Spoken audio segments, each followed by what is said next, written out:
अरावली को बचाना है क्योंकि अरावली वो पर्वत श्रृंखला है जो दिल्ली से लेकर गुजरात तक फैली है और यही आज खबरों में आगे का एजेंडा है। गुजरात से लेकर दिल्ली तक फैली हुई अरावली पर्वत श्रृंखला और इन इलाकों के लिए जीवनदायिनी है अरावली। लेकिन इस जीवन देने वाली पर्वतमाला को लेकर जारी हुआ है एक सुप्रीम आदेश, उसके अस्तित्व पर खतरा बनता नजर आ रहा है। दरअसल सुप्रीम कोर्ट ने अरावली को लेकर नई परिभाषा तय कर दी और केवल उन्हीं पहाड़ों को अरावली पर्वत श्रृंखला का हिस्सा मानने का आदेश दिया जो जमीन से 100 मीटर या अधिक ऊंचे हों। इसके बाद लोगों को लग रहा है कि उन्हें सुरक्षा देने वाली दीवार टूट सकती है। ऐसे में अरावली बचाने की मुहिम तेज हो गई है। इसमें सियासत का भी साथ आंदोलनकारियों को मिल रहा है। हालांकि सरकार का अपना दावा है।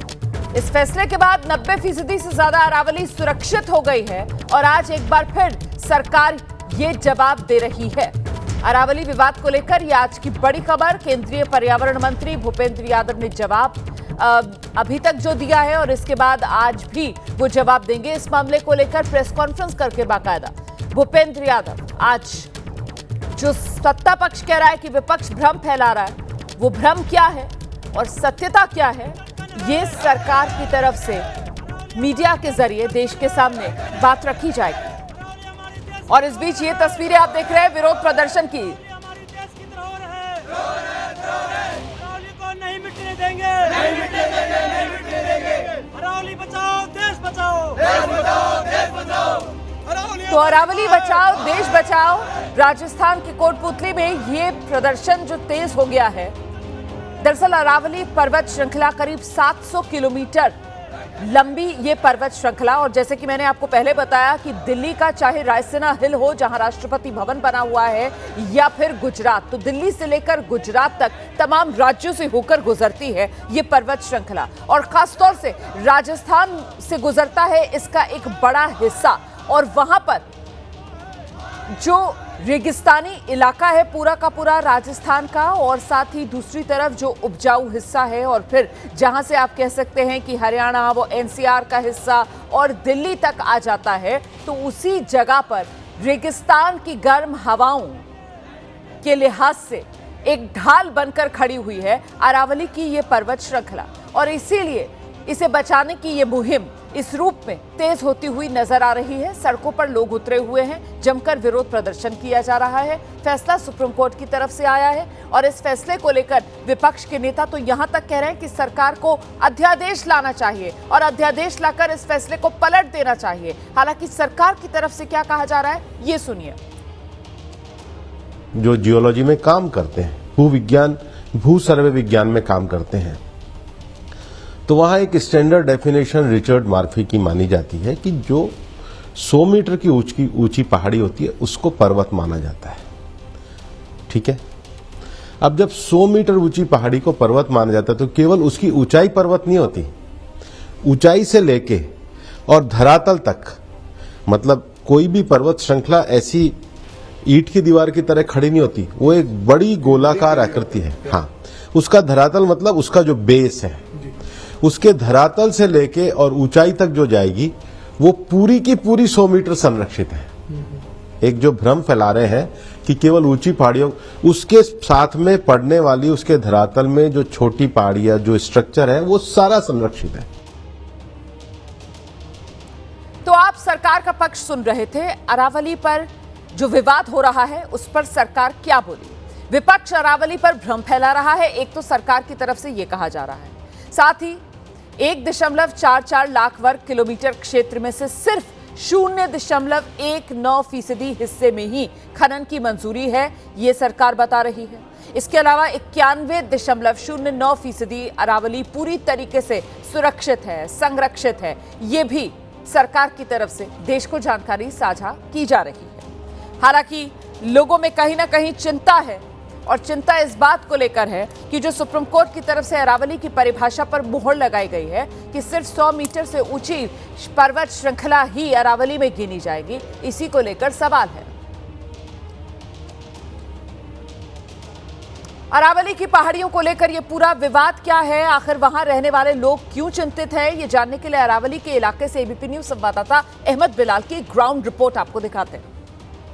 भाषा के हिसाब से अगर 100 मीटर से जो नीचे की पहाड़ियां हैं अगर उनको पर्वत नहीं माना जाएगा तो इनके संरक्षण के जो कानून लगातार कई सरकारों की ओर से जो है बनाए गए हैं वो अगर इन पर लागू नहीं होंगे तो जो पर्यावरणविद हैं उनका साफ तौर पर ये कहना है कि ये जो नई परिभाषा है ये अरावली के लिए एक डेथ वारंट की तरह जो है वो साबित होने वाली है। मेरे कैमरा पर्सन रवीश पांडे से मैं कहूँगा कि एक बार जो है वो अरावली जो पर्वत श्रृंखला है उसके इलाके जो है वो दिखाएं और अब आप देखें यहाँ पर कि ये यहाँ पर हर छोटी बड़ी पहाड़ियाँ से मिलकर के ये जो रेंज है वो बना हुआ है और यहाँ पर कई ऐसी पहाड़ियाँ भी हैं जो कि 100 मीटर से कम है, लेकिन इस पे जो आप तमाम जो पेड़ पौधे जो जंगल है वो आप जो है वो यहाँ पर देख सकते हैं। और आपको ये भी बता दें कि जो फॉरेस्ट सर्वे ऑफ इंडिया की रिपोर्ट है वो बताती है कि जो अरावली की हज़ारों पहाड़ियों में से सिर्फ 8 से 10% पहाड़ियाँ ही 100 मीटर से ऊंची हैं। इसका मतलब कि जो 90% जो पहाड़ियाँ हैं वो उनकी ऊंचाई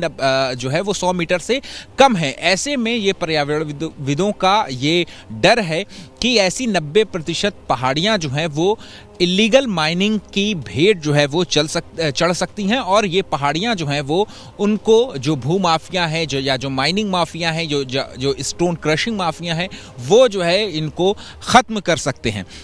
आपको बता दें कि ये जो छोटी मोटी पहाड़ियाँ होती हैं ये एक जियोलॉजिकल जो तंत्र होता है, जो पारिस्थितिकी तंत्र होता है उसका एक अहम हिस्सा होता है। और अब ये जो नई परिभाषा है डर यही है कि उन्हें जो है अब इस संरक्षण से बाहर कर दिया जाएगा। लेकिन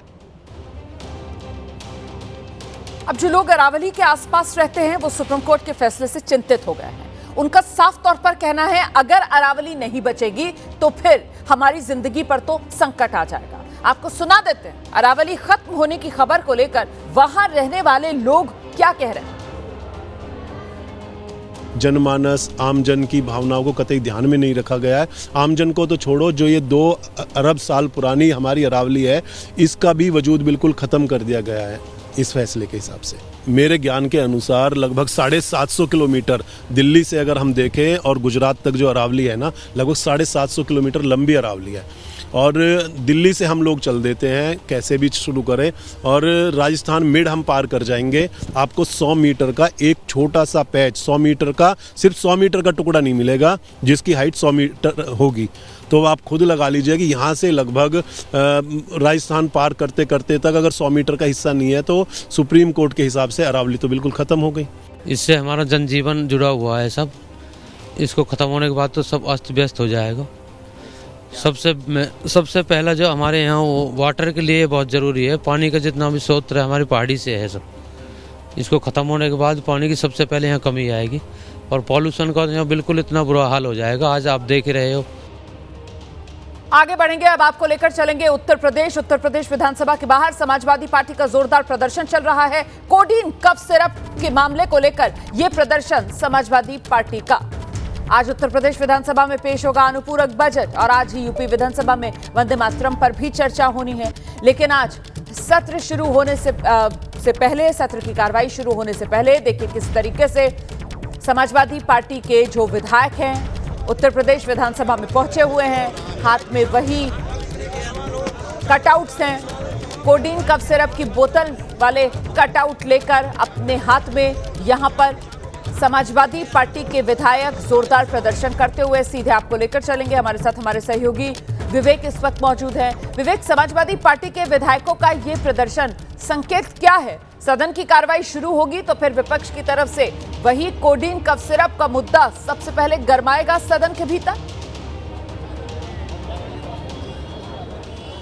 जी हाँ, बिल्कुल। देखिए, जब से सत्र की शुरुआत की बात हुई है तब उसके पहले अखिलेश यादव ने प्रेस कॉन्फ्रेंस करके कोडीन के मामले पर सरकार को घेरा था और उसके बाद हमने 19 तारीख को भी देखा था किस तरीके से समाजवादी पार्टी के अलग अलग विधायकों ने कोडीन का मुद्दा उठाया था। हालांकि उसके बाद जब मुख्यमंत्री ने अपना जो बयान है वो जारी किया, मुख्यमंत्री ने बयान में जो लोग इसमें फंस रहे हैं उनकी फ़ोटो समाजवादी पार्टी के नेता के साथ, अखिलेश यादव के साथ आने की बात कही थी और कहा था कि हर एक माफिया के रिश्ते समाजवादी पार्टी से क्यों निकल के सामने आ जाते हैं। अब देखिए, वैसी एक तस्वीर जो है यहाँ पर दिखाई दे रही है। समाजवादी पार्टी के विधायक हैं चित्रकूट से, और इनके हाथ में ये जो तस्वीर है इसमें देखिए कोडीन से मौत का हिसाब दो, माफिया जीवियों जवाब दो, और उसके साथ एक जो ये तस्वीर है उसमें डिप्टी सीएम के साथ ये तस्वीर है। क्या मायने हैं इस तस्वीर के और क्यों दिखा रहे हैं?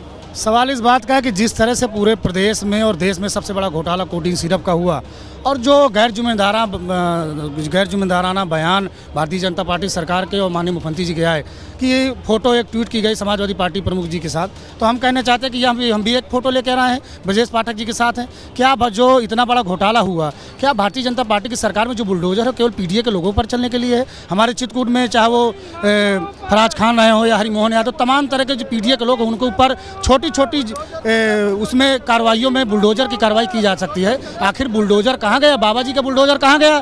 क्या सब ये जो ब्रजेश पाठक जी हैं डिप्टी सीएम हैं, क्या छापामार मंत्री जी के ऊपर कार्रवाई करेंगे? क्या इनके घर पर बुलडोजर गिराने का काम करेंगे?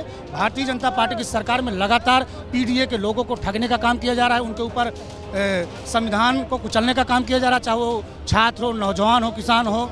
सदन के बाहर तो आप लोग के मुद्दे उठा रहे हैं, सदन में भी कोडीन के मामले पर सरकार को लगातार सरकार से हम सवाल करने का काम कर रहे हैं। सड़क से लेकर सदन तक भारतीय जनता पार्टी की सरकार को आईना दिखाने का काम करेंगे। और इतना बड़ा घोटाला, कोडीन सिरप का इतना बड़ा घोटाला सरकार के कानों में जू नहीं रहो कि केवल जांच का खेल खेल ले, केवल जांच। जो बात कह रहे हैं कि जो भी माफिया हैं उनके संबंध समाजवादी पार्टी के नेताओं के साथ, और हम कह तो रहे हैं ये ब्रजेश पाठक जी के साथ तस्वीर है, अभी आप मांगेंगे तमाम सारे बीजेपी नेताओं के साथ तस्वीर ले आएंगे, तो क्या भारतीय जनता पार्टी की सरकार कोडीन सिरप के आरोपियों पर कार्रवाई करेगी कि नहीं करेगी? जो बुलडोजर है उसका तेल खत्म हो गया कि ड्राइवर कहीं छोड़ के भाग गया? एक्शन की मांग। और देखिए एक और तस्वीर इसमें देखिए, कोडीन कफ सिरप कांड का खुलासा करो, और इसके बाद ये जो लोग हैं देखिए कोडीन कफ सिरप की जो तस्वीर है वो यहाँ पर लेकर के आए हुए हैं, और इसके साथ साथ आगे तमाम जो लोग बैठे हुए हैं उनके हाथ में भी आपको दिखाऊं तो कोडीन से जुड़े हुए जो कटआउट्स हैं वो उनके हाथों में यहाँ पर दिखाई दे रहे हैं। समाजवादी पार्टी के जो नेता माता प्रसाद पांडे, उनके हाथ में कोडीन का कटआउट है। इसके अलावा पीछे जो लोग बैठे हुए हैं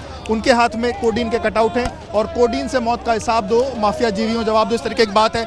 आज आप लोग कोडीन का जो मामला है वो सदन में उठाने जा रहे हैं। का मामला ले लेने दो फोटो।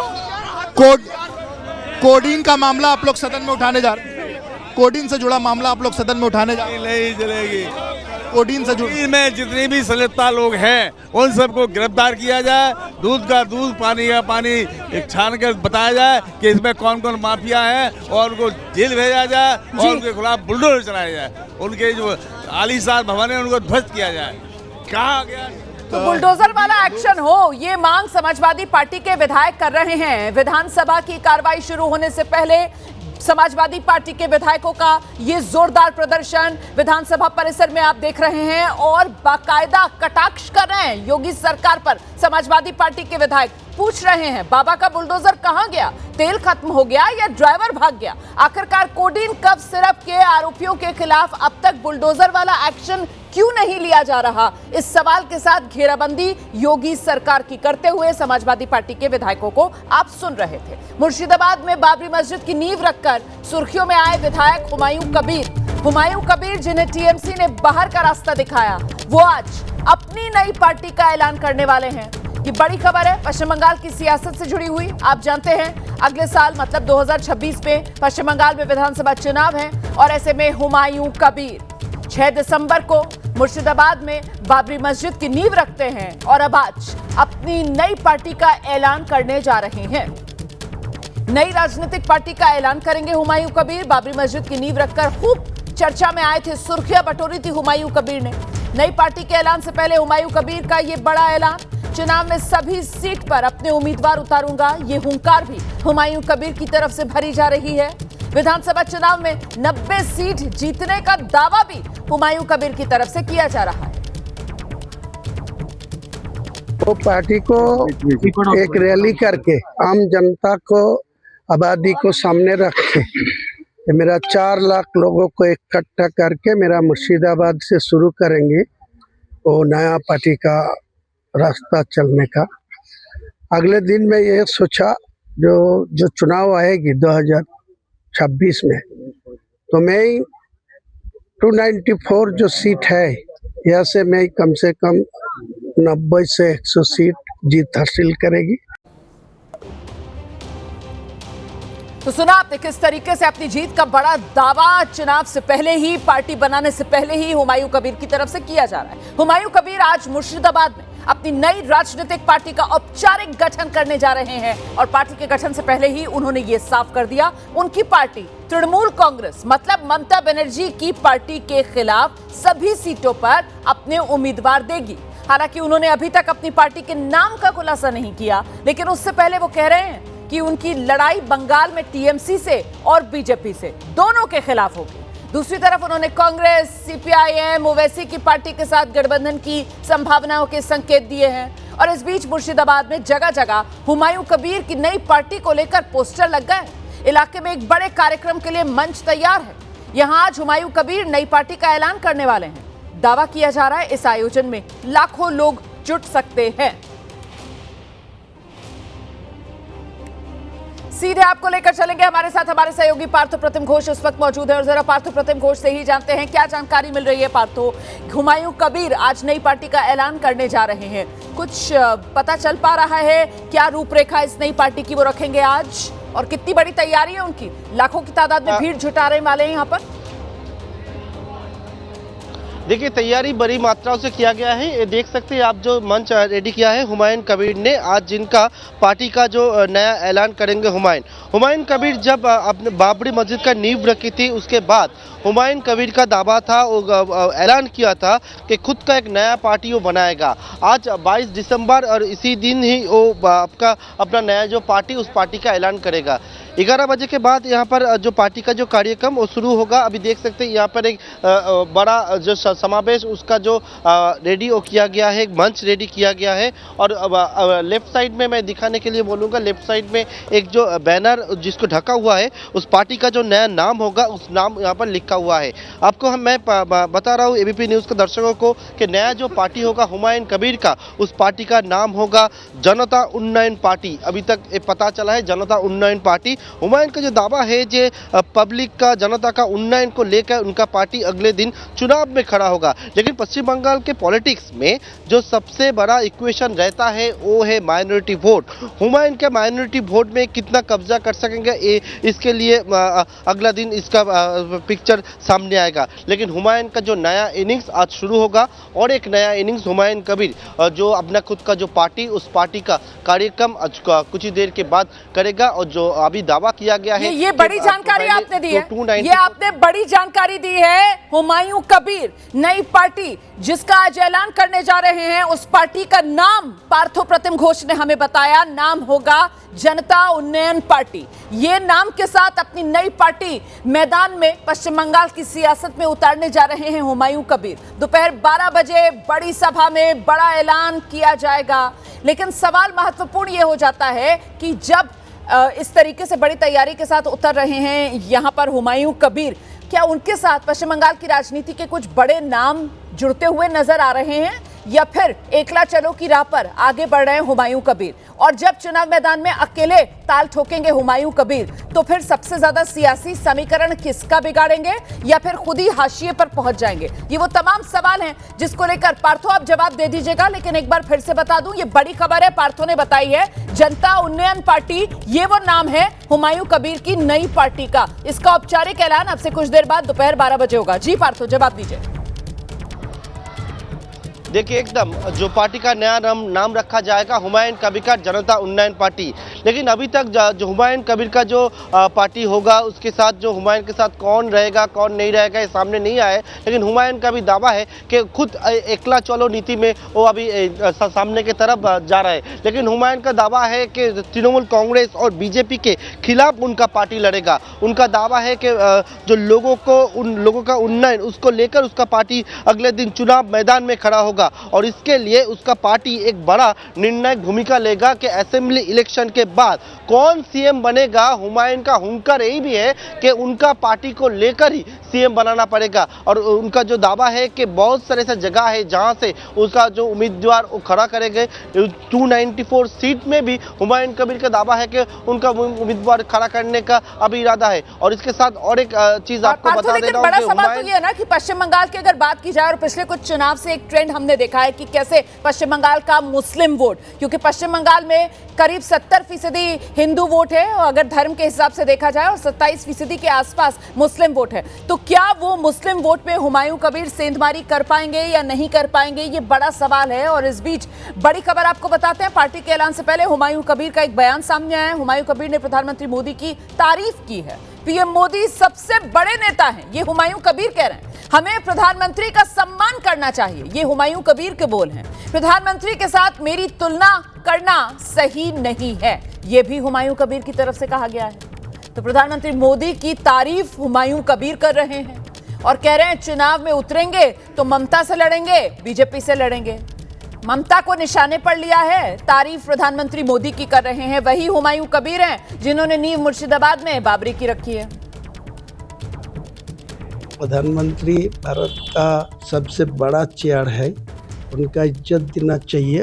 वो संविधान को सर्वोच्च पद है, इसीलिए मेरा एक क्षुद्र आदमी है, इनको साथ मेरा कोई कंपेयर नहीं होना चाहिए। लेकिन मैं ये जिला में 43 इयर्स पॉलिटिक्स में है, इसीलिए मैं इसके पहले भी बड़ा कोई रैली किया, कोई पुलिस सुपर का विरोध में लाखों लोग को लेके बहरमपुर में जुलूस किया। वो जो मरहूम जो प्रणब मुखर्जी था, भूतपूर्व राष्ट्रपति था, फाइनेंस मिनिस्टर था, डिफेंस मिनिस्टर था, फॉरेन मिनिस्टर था, उनका साथ में रैली किया, मैं वो मीटिंग चलाया। बीजेपी को खिलाफ चुनाव में उतरेगी, टीएमसी को खिलाफ चुनाव में उतरेगी। तो जिसने पार्टी यहाँ है बंगाल में, जो कांग्रेस है, कम्युनिस्ट पार्टी है, आईएसएफ है, तो सब पार्टी के लिए, सब जो टीएमसी और बीजेपी को खिलाफ जो लड़ना चाहते हैं, मेरा साथ कोई गठबंधन करेगी तो मैं वेलकम करूँगी। बंगाल की सियासत से बाहर निकलकर अगली बड़ी खबर का हम रुख करने जा रहे हैं। बंगाल में हुमायूं बाबरी वाले घमासान को लेकर संघ प्रमुख मोहन भागवत का बयान आया है। मोहन भागवत ने कहा, वोट बैंक के लिए ये सब कुछ किया जा रहा है। ये एक झगड़ा चल रहा था, अंत में कोर्ट के हवाले कर दिया कि भाई आप निर्णय करो। कोर्ट ने बड़ा लंबा समय लगाकर, बहुत ही विचार किया होगा ना, इतना लंबा समय लगाया तो, और एक निर्णय दिया, तो वहां राम मंदिर बन गया। तो ये मंदिर मस्जिद वाला झगड़ा वहां समाप्त हो गया, बाबरी मस्जिद। अब फिर से बाबरी मस्जिद बनाकर उस झगड़े को रीस्टार्ट करने का ये पॉलिटिकल षड्यंत्र है, मतों के लिए हो रहा है। न ये मुसलमानों की भलाई में है, न ये हिंदुओं की भलाई में। झगड़ा खत्म हो रहा है, अच्छी सद्भावना बनेगी तो ये फिर से वो खाई चौड़ी करने का प्रयास हो जाता है। ऐसा नहीं होना चाहिए, ऐसा मुझे लगता है। तो सुन रहे थे आप कैसे मोहन भागवत ने सीधे राजनीति को कटघरे में खड़ा किया है। एयर इंडिया की फ्लाइट है, एयर इंडिया की फ्लाइट में तकनीकी खराबी आ गई है। दिल्ली से मुंबई जा रहा था ये विमान जिसमें तकनीकी खराबी आई है। फ्लाइट नंबर AI-887, इसमें इंजन ऑयल प्रेशर 0 हो गया, सूत्र ये बता रहे हैं। टेक ऑफ के कुछ ही देर बाद ये फ्लाइट वापस दिल्ली लौट आई है। ये इस वक्त की बड़ी खबर है। आप ये कह सकते हैं कि बड़ा हादसा टल गया है। तकनीकी खराबी विमान में आई, विमान जिसने दिल्ली से उड़ान भरी थी मुंबई जाने के लिए, लेकिन जैसे ही टेक ऑफ किया विमान ने, जैसे ही उड़ान भरी, फौरन तकनीकी खराबी आई। इसमें जानकारी मिल रही है कि जो इंजन ऑयल प्रेशर है वो बिल्कुल 0 हो गया था और फौरन इस फ्लाइट को मोड़ा गया और वापस दिल्ली में लैंड करा दिया गया। सीधे आपको लेकर चलेंगे, हमारे साथ हमारे सहयोगी वरुण भसीन इस वक्त मौजूद हैं। वरुण, क्या डिटेल्स मिल रही हैं? ये पूरा मामला जो सामने आ रहा है, यहाँ तो सैकड़ों यात्री, उनकी जान एक तरीके से कहा जा सकता है कि मुश्किल में थी, बाल बाल बची। जी बिल्कुल, देखिए आपातकाल इस वक्त लैंडिंग करनी पड़ी है क्योंकि जैसे ही विमान उड़ता है उसके चंद सेकंड बाद, यानी कि वो फ्लैप रिट्रैक्शन के दौरान ही, जबकि पूरी हाइट पकड़ी भी नहीं थी इस वक्त, वो प्लेन ने, वही दिल्ली से मुंबई जाता हुआ प्लेन चंद सेकंड ऊपर होता है। ये कहानी हम पहले भी सुन चुके हैं, लेकिन ऐसे ही एक और इस वक्त स्थिति बनती है हवा में और यहाँ पर पायलट को नजर आता है कि इंजन ऑयल का प्रेशर बिल्कुल 0 दिखाने लगता है और उसी क्षण इस वक्त पायलट और क्रू फैसला लेते हैं कि इस फ्लाइट को वापस से घुमाया जाएगा। हालांकि सिर्फ दाहिने इंजन में ऐसा दिखाया गया था, एक इंजन भी पूरी तरह से प्लेन को सुरक्षित रूप से लेकर जा सकता है, लेकिन तब भी उसके बावजूद इस वक्त इमरजेंसी लैंडिंग होती है और साफ तौर पर सारी चीजों को बना के आता है। लेकिन ये कहानी रोमाना जी हम पहले भी सुन चुके हैं, चंद सेकंड उड़ता है, अपनी हाइट पकड़ने की कोशिश करता है और सवाल उठते हैं बोइंग पे। ये भी वही बोइंग 777 यहाँ पर था जिस पर अब सवाल है। बहुत सी जांच होनी चाहिए, इसीलिए छोटी छोटी चीजों को लगातार एबीपी रिपोर्ट करता है, क्योंकि ये कहानियां अपने आप में कब बड़ी हो जाए इसीलिए। और यहाँ पर डीजीसीए ने अभी शुरुआत तौर पे ही इसकी जांच भी शुरू कर दी है, लेकिन एक वही कहानी आज फिर से मिली, वही चंद सेकंडों के लिए वापस से लोगों के इस वक्त जो हालात थे वो बहुत मुश्किल हो गए थे। बिल्कुल सही कह रहे हैं। देखिए ये खबर कतई छोटी नहीं है, खबर बेहद महत्वपूर्ण है, क्योंकि आप समझिए जरा, बोइंग 777 और कहीं ना कहीं इसी तरीके का विमान जिसको लेकर किस तरीके की वो दुर्घटना 2025 में हुई थी, हम सब ने देखा था, जिसमें कितने लोगों की जान चली गई थी। और ऐसे में एक बार फिर इंजन में ये दिक्कत आई है, जहां पर जानकारी ये मिली कि इंजन ऑयल का प्रेशर बिल्कुल जीरो हो गया। वो तो पायलट की सूझबूझ का ये कि उसने फ्लाइट वापस मोड़ी और फौरन इमरजेंसी लैंडिंग दिल्ली में करा ली गई है। इस वक्त एक बड़ी खबर आ रही है, नवी मुंबई में चलती लोकल ट्रेन से एक लड़की को धकेल दिया गया। 18 साल लड़की की उम्र, गंभीर रूप से ये लड़की घायल है। जानकारी मिल रही है कि ट्रेन में किसी बात को लेकर बहस हो गई और बहस के बाद चलती हुई लोकल ट्रेन से इस लड़की को धक्का दे दिया गया।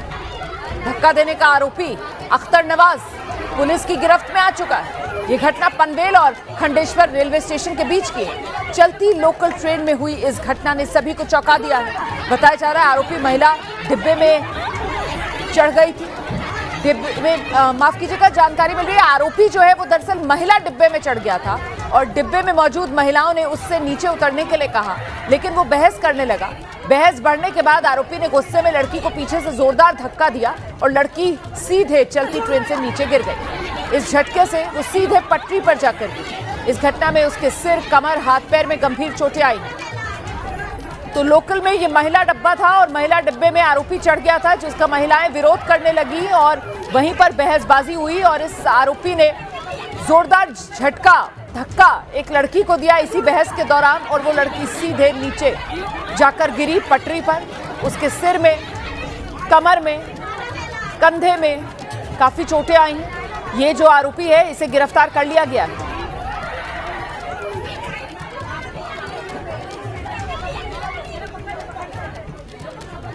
मुंबई से चौंकाने वाला, झकझोर देने वाला एक मामला सामने आया है। यहाँ एक सीरियल रेपिस्ट को पुलिस ने गिरफ्तार किया। आरोपी का नाम है महेश पवार। वो मूक बधिर महिलाओं को निशाना बनाता था। वो महिलाएं जो न बोल सकती हैं, न सुन सकती हैं, उनका यौन शोषण करता था ये आरोपी। बताया जा रहा है इसने 24 मूक बधिर महिलाओं को अपना निशाना बनाया। लेकिन अब पुलिस के हत्थे चढ़ गया है आरोपी, और वो भी इसलिए क्योंकि 16 साल बाद एक रेप पीड़िता ने इसके खिलाफ शिकायत कराई है।